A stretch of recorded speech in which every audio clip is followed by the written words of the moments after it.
So I had done the Max Brooks Hearts and Minds. I had started this video series, and I'm just now getting onto the second part of it.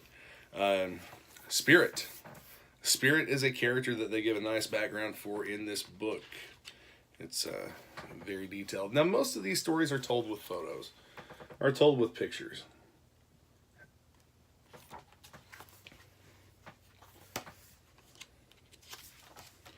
On the first page, we see what is assumed to be Spirit walking in the desert with a platoon or a group of guys here. And he's looking at the ground and he sees rocks. And the first thing that you see anyone say is, "Rock's been driven down." And that's Spirit speaking, like someone stepped on it. And then you've got these guys whispering in the background, how the hell did he... How did he know? How did he know? How did he notice those rocks had been stepped on and driven down into the ground? And then another guy says, "How do you think?" And they're whispering behind him, and you can tell that he can hear it, and he's disgruntled by it. And he says, and there's a caption that says, "Of course, they made me a tracker." And then it shows this: "I'm an Indian, at one with nature and all that crap." And it is crap. My family are city folk. Yeah. So you're stereotypical Indian, you're Native American, and then like what his people's life is really like. Have been for 1,000 years. They've been city folk for 1,000 years. Back when a lot of whites were still bearded blue barbarians.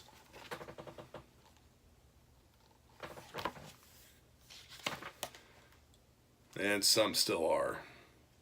Then it shows a comparison between this guy from, we'll say 1,000 years ago, and then a current white man. And this guy is saying, just like I always say, human man, he likes tracking and killing. Injun figures it's natural. Racist, movie quoting son of a bitch. And that's what he's going to say, but it doesn't say son of a bitch. It just says son of a, yeah, well, we know what he's going to say. So, there's that part. And I've taken pictures of all the pages, and we'll have them at the end of the video. And he's standing here, what I'm assuming to be present day. And there's a caption. "The kicker is, he was right. It is natural for me, but not because I'm an Injun." Sensory integration dysfunction. And then you see him saying, "Evaporated sweat." And in the picture, he's reached down and touched the rock, and then apparently licked his finger. That was the medical diagnosis. It means that while most people only notice certain things, specific sights, sounds, smells, and in this photo you have a little kid with his family talking to what appears to be a doctor. And the next frame, you have just a couple random shots of just things that you would hear or see and smell in a city.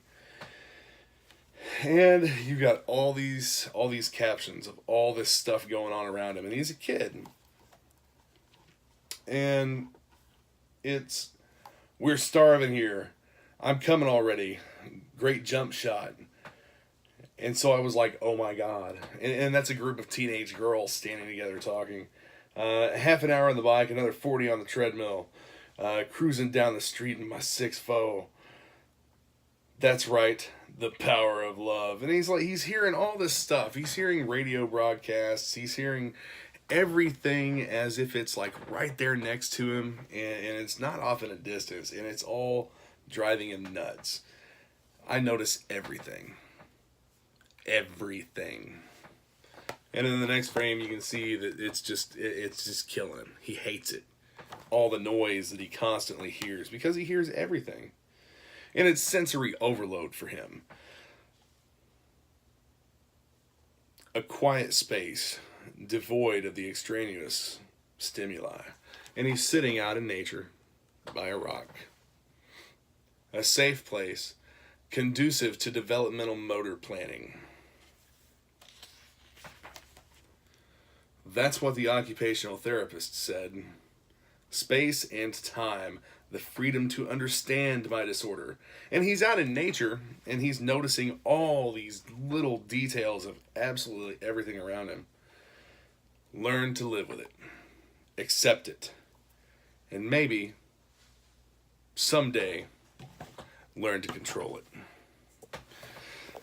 The learn to control it section is him with a scoped rifle and a bipod. And then around another group of military individuals. Probably not G.I. Joe. And on the next page, we see gunfire.